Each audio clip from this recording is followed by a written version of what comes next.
The Commissioner General of UNRWA, Philippe Lazzarini, asked me to visit the affected areas, the areas affected by the earthquake in Syria on the 6th of February.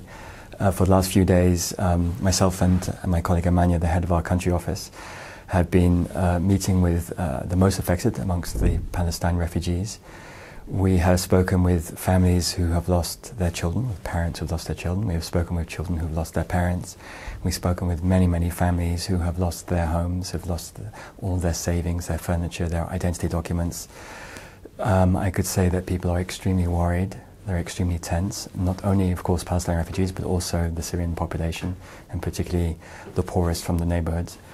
2 nights ago we were in Latakia, and almost the entire city, it seemed, was out on the streets sleeping in cars at night because they were worried about further heavy tremors. What we've also seen is incredible resilience, families that are extraordinarily brave, courageous. They have big concerns about the future, about their income, how they'll cover the enormous costs that they're facing now, and yet they're still very brave. UNRWA has tried to respond extremely quickly. We were welcomed with enormous generosity by the population, with many people thanking UNRWA for being the first on the ground, along with the Syrian authorities.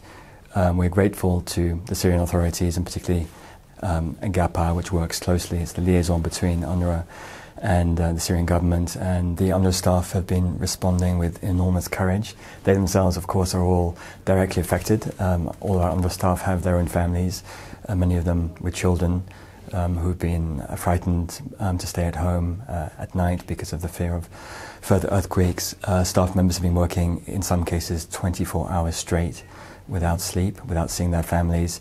We are worried about the days and weeks and months to come. The support needs to be sustained.